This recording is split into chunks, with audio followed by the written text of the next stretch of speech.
The starship Solstice wind landed on Velari 9 under the muted glow of its lavender sun. Rian stepped down the ramp with 20 other trade delegates, each instructed to adhere to the strictest levels of caution and awareness. Velari 9 was beautiful. Crystalline forests shimmered like frozen lightning, and the ground pulsed faintly with bioluminescent vines that twined beneath the translucent soil. Even the air tasted sweet, tinged with minerals Rian couldn't name. He was a cultural interpreter assigned to the Terran delegation. At 28, he was one of the youngest linguists to ever be granted access to Velari 9. The Velari rarely allowed outsiders onto their homeworld, but a recent mineral exchange treaty required human presence. Stay in formation, Ambassador Laura Chen warned. Do not touch the locals. Do not touch anything that glows. Do not touch each other. The Velari interpret contact very differently. Rian nodded, though the lecture had been drilled into him 1,000 times. Touch to the Velari meant significance, an invitation, a pact, or, in extremely specific circumstances, binding agreement. But no one had told him every single detail. They couldn't, because the Velari didn't share everything. The group entered Saythala, the capital city. Towers of spiraling obsidian gleamed under the violet sky. Velari citizens moved with fluid grace across suspended walkways that bent with each step as if alive. Rian tried not to stare. Velari were humanoid but ethereal, with deep metallic eyes, silver, gold, or copper, that reflected emotion more vividly than facial expressions. Their skin patterns shifted with mood, glowing faintly like neon tattoos. Rian's translator lens highlighted Velari's speech as soft ribbons of text in the air. He marveled at the complexity, half-spoken words combined with resonant hums, timed breaths, and movements of the hands. Linguistic gold. The delegation paused in a grand hall carved from living stone. Rian stepped aside to allow a group of Velari pass. That was his mistake. The accidental contact. A tall Velari woman rounded the corner. She carried a crystalline vessel in her arms, walking quickly. He stepped left. She stepped right. Both tried to correct, both mirrored one another, and then their shoulders brushed. Bare skin to bare skin. For a split second, Rian felt a sensation like warm static electricity. The Velari woman's skin pulsed bright silver where they touched, a reflexive response.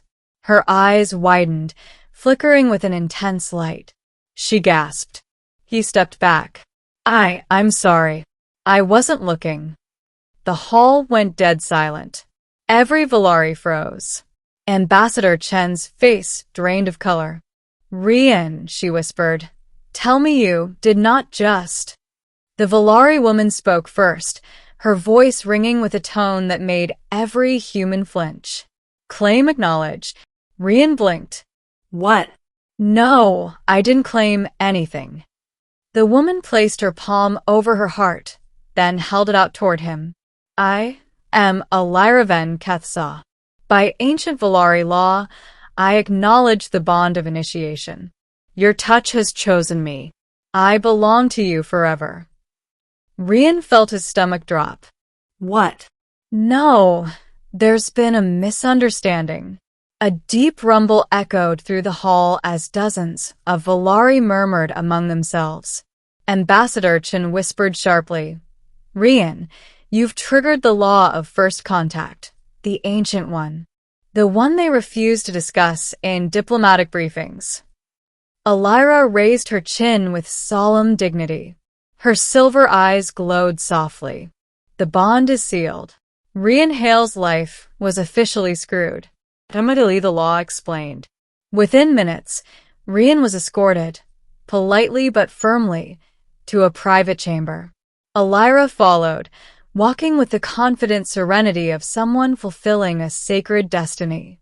Ambassador Chen, 2 human legal advisors, and 3 Velari elders assembled around him. The eldest Velari spoke. His skin bore shifting patterns of dark blue, signifying authority. Rian Hale, human of Terra, you have invoked the Keth-Sa, the binding of destiny. It is the oldest covenant among our kind. When a man and woman touch by bare skin, unintentionally or otherwise, they are bound. She belongs to you. You belong to her. There is no higher law. I didn't intend anything, Rian protested. It was an accident. Intention is irrelevant, the elder said calmly. Only contact matters. Alira bowed her head. I accept you as my bonded one. I will honor you. Rian looked helplessly at Chen. There has to be a way out. Something. Chen shook her head grimly. They warned us some traditions remained private. This must be one. The Velari haven't shared this law with outsiders in centuries. We didn't know it could happen. The elder continued. The bond does not require acceptance to activate, but it may be dissolved if both parties reject it simultaneously before the next sunrise. Rian exhaled in relief. Okay. Great. Alira, we'll just. Alira's eyes shimmered. I do not reject. Oh. She stepped closer, her voice softening. Rian Hale, do not fear. I will be a loyal mate, a friend, a partner in all things. You have been chosen by fate. I don't even know you. You will. He rubbed his face, pacing anxiously. The delegation whispered among themselves, unsure how to intervene. Alira, he said gently, I don't want to force a bond you didn't choose. Isn't this unfair to you? Her silver eyes glowed warmly. You misunderstand.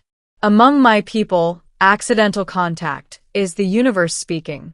What you call chance, we call destiny. To reject it is to reject the path laid for us. Rian stared. But you don't even know if you like me. She smiled faintly. You are kind. You apologized. You did not recoil. You looked into my eyes. These are enough to begin. He opened his mouth, closed it. This was going to be complicated. A day until sunrise. Rian was assigned temporary quarters.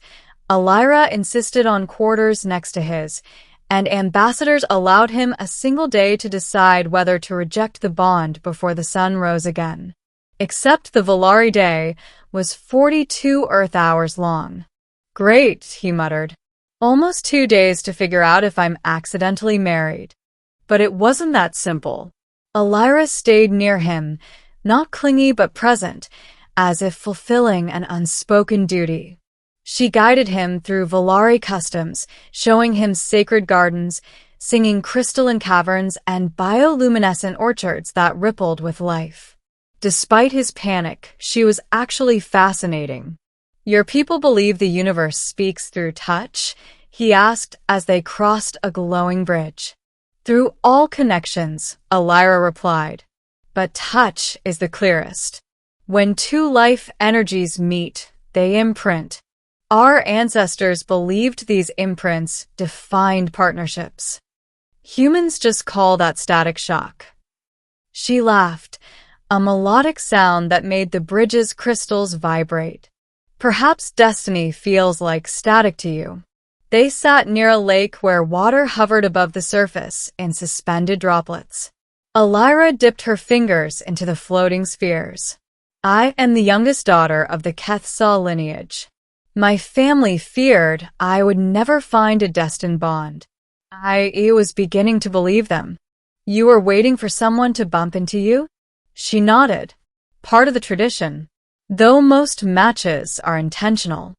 He sighed. I really don't want to hurt you. You won't. This bond, it would change both our lives. Yes, she said simply, as bonds should. Her calm certainty unnerved him, but also grounded him. That night, Rian couldn't sleep. He lay awake, replaying every moment. Alira had been gentle, patient, even joyful. But the burden was enormous.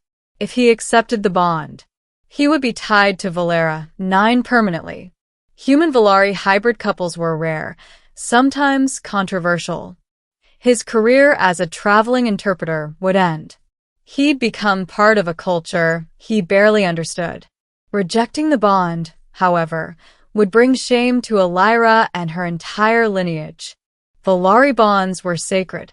No one had ever documented a dissolution requested by an off-worlder. Near midnight, he left his quarters to walk the glowing walkways.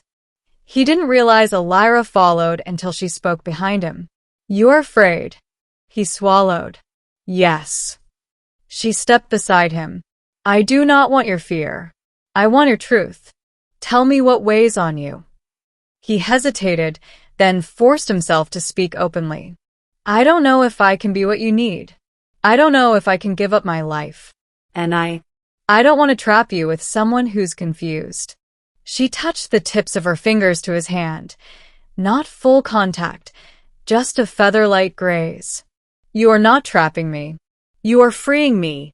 Our bond is not ownership. It is shared destiny." Her eyes held a depth he couldn't read, but felt.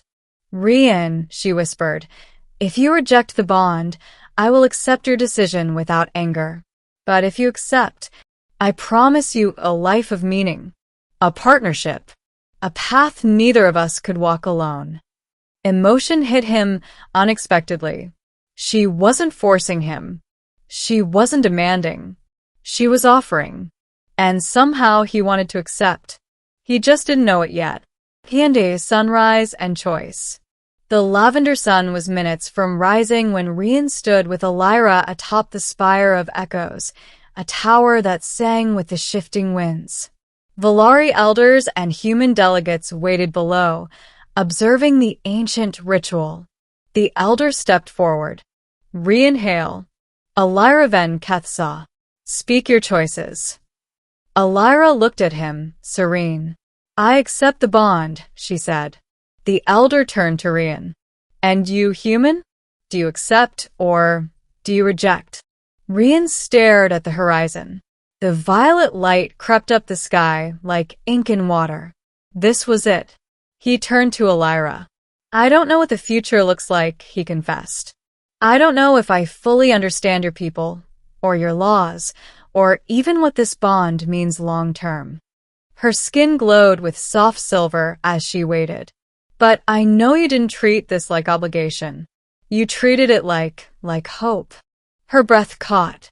"And I don't want to run from that." He held out his hand. "Alira, if you'll have me, I accept." Her eyes shone bright silver. She placed her palm against his. Light erupted around them, not blinding, but warm and enveloping. Patterns of shimmering energy wrapped their joined hands, spiraling up their arms, binding them in a radiant display that made every Velari bow their heads in respect. The elder spoke solemnly. "The bond is sealed. 2 lives now walk as one."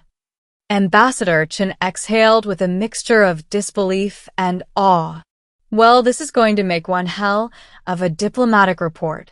Aftermath and new beginnings." The days that followed were a whirlwind. Rian temporarily resigned from interstellar travel to remain on Velari 9. The Alliance scrambled to update diplomatic protocols concerning accidental contact.